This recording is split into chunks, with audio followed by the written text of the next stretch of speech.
จอบให้ពួកអ្នកលួចអស់ស្លៀកហើយបងប្អូនថ្ងៃនេះថៃប្រកាសក្តៅថានឹងប្រគល់ទ្រព្យសម្បត្តិដែលលួចពីពលរដ្ឋខ្មែរមកឲ្យម្ចាស់ដើមវិញហើយតើថៃខ្លាចអ្វីហើយមានលក្ខខណ្ឌអ្វីខ្លះសូមតាមដានទាំងអស់គ្នាសូមកុំឲ្យខាតពេលយូរខ្ញុំនឹងទៅលំអិតសាច់រឿងទាំងអស់នេះជូនបងប្អូនឲ្យបានដឹងទាំងអស់គ្នាសម្រាប់បងប្អូនថ្មីសូមកុំភ្លេចជួយ Subscribers និងចុចរូបកណ្ដឹងដើម្បីទទួលបានព័ត៌មានថ្មីបន្តទៀតព្រឹកនេះគឺអត់មានព័ត៌មានអន្តរជាតិទេយើងមានតែព័ត៌មានក្នុងស្រុកពាក់ព័ន្ធទៅនឹងករណីចោរកម្មសៀមដែលបានធ្វើការលួចទ្រព្យសម្បត្តិកម្ពុជាយើងជាច្រើនកន្លងមកនឹងលួចផងថតផុសផងអួតគ្នាវាផងប៉ុន្តែពេលនេះអស់លះហើយមើលទៅអាញាធរថៃក៏ដូចជាមេរបស់ថៃពេលនេះកំពុងតែបាក់មុខលើឆាកអន្តរជាតិជាច្រើនផងដែរ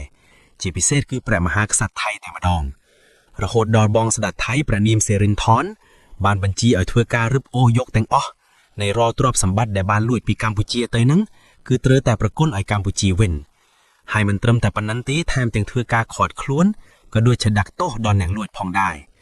នៅក្នុងវីដេអូនេះខ្ញុំក៏សូមធ្វើការអានការប្រកាសរបស់រដ្ឋលេខាធិការឋានកិច្ចការព្រំដែនផងដែរ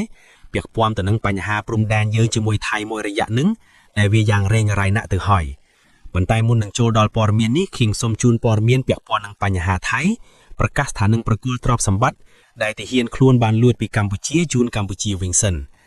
ប្រទេសថៃបានប្រកាសថាខ្លួននឹងពិនិត្យនិងប្រគល់ទ្រព្យសម្បត្តិជូនពលរដ្ឋកម្ពុជាវិញប៉ុន្តែលុះត្រាតែមានឯកសារច្បាប់ត្រឹមត្រូវអាយ៉ាសូម្បីតែទ្រព្យសម្បត្តិរបស់កម្ពុជា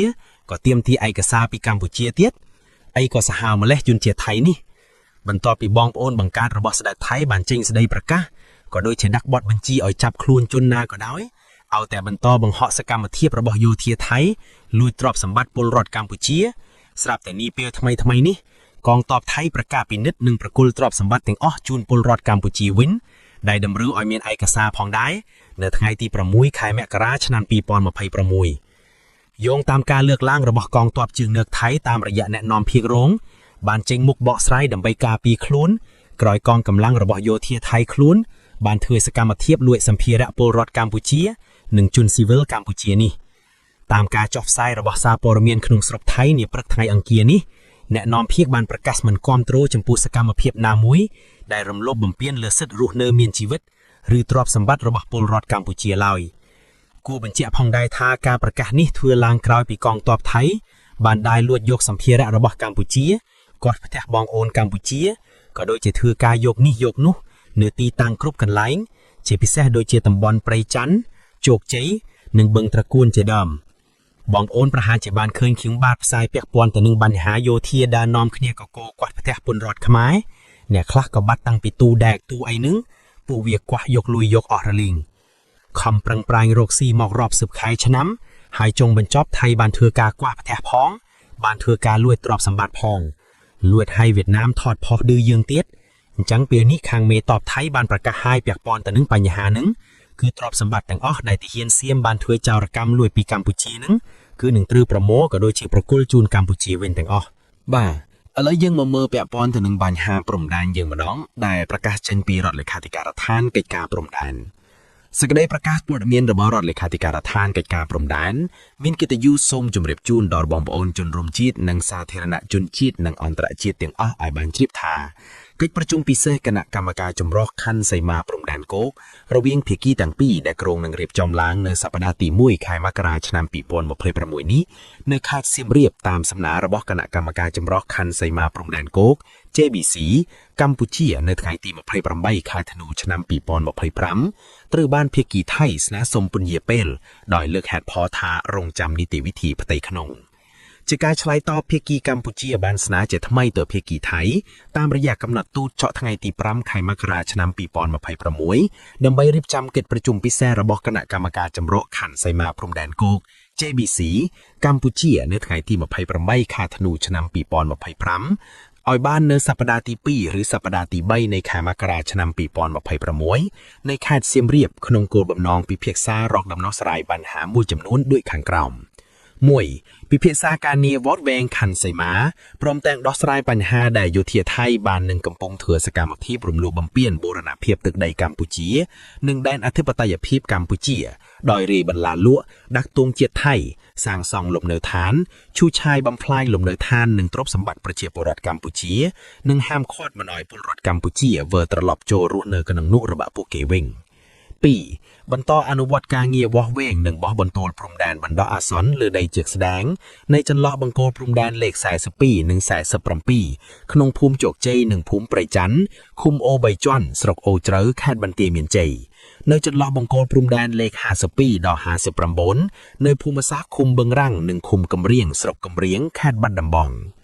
3. ពិភាក្សាការងារវាស់វែងនិងបោះបង្គោលព្រំដែនបណ្ដោះអាសន្នលើដីជាក់ស្ដែងកំណត់ព្រំដែនចន្លោះលេខ33ដល់37តំបន់បឹងត្រកួននិងចន្លោះច្រកទ្វារអន្តរជាតិថ្មដា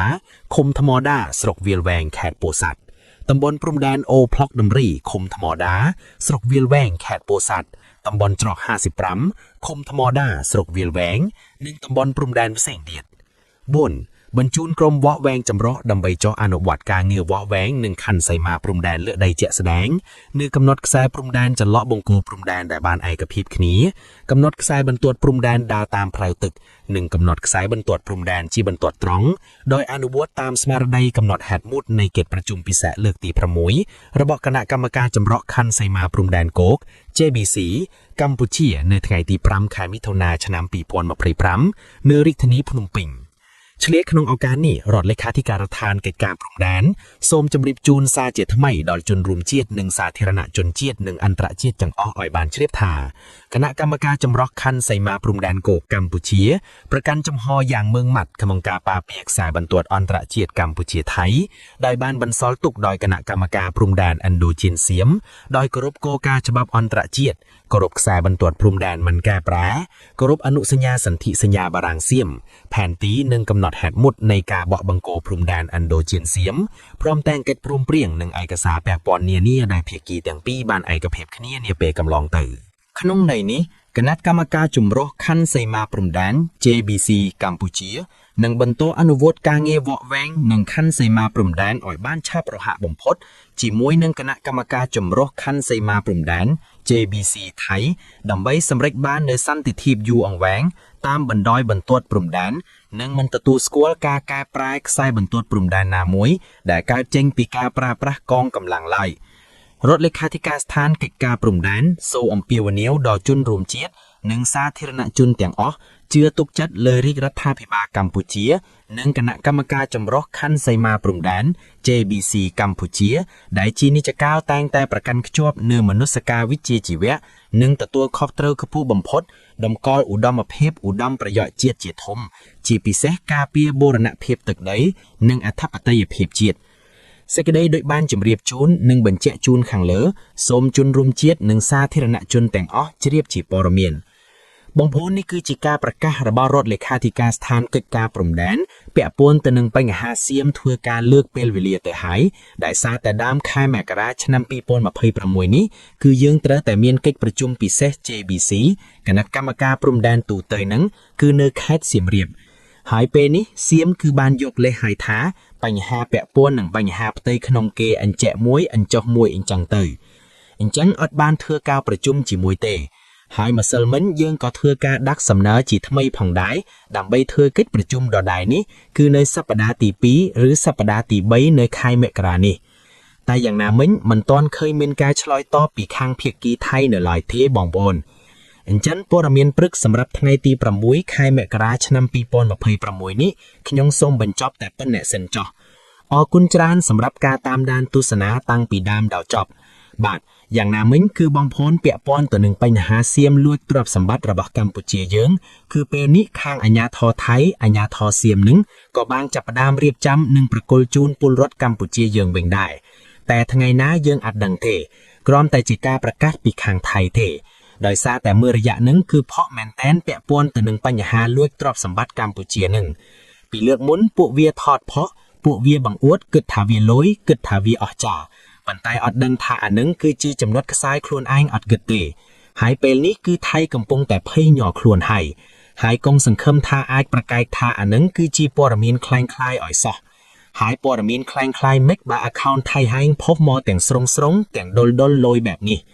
មានទាំងអស់នឹងពាក់ព័ន្ធទៅនឹងការចូលទៅវាយផងចូលទៅកោះផងជាពិសេសចូលដល់ផ្ទះដែលគ្មានមនុស្សនៅហើយវាយកកំភ្លើងបាញ់សោផ្ទះនឹងចោលទៀតខេបងប្អូនខ្ញុំអត់និយាយអ្វីវែងឆ្ងាយទៀតទេកន្លងមកក្តីតែខ្ញុំសូមបញ្ចប់វីដេអូត្រឹមតែប៉ុណ្ណេះអរគុណច្រើនហើយក៏សូមជូនពរបងកងទ័ពជួរមុខទាំងអស់ឲ្យជួបតែសេចក្តីចម្រើនឈ្នះអស់មារសត្រូវទាំងពួងដែលចូលមកឈ្លានពានទឹកដីរបស់យើងសូមអរគុណសូមគោរពលាយើងចាំជួបគ្នានៅវីដេអូក្រោយៗទៀតបាទ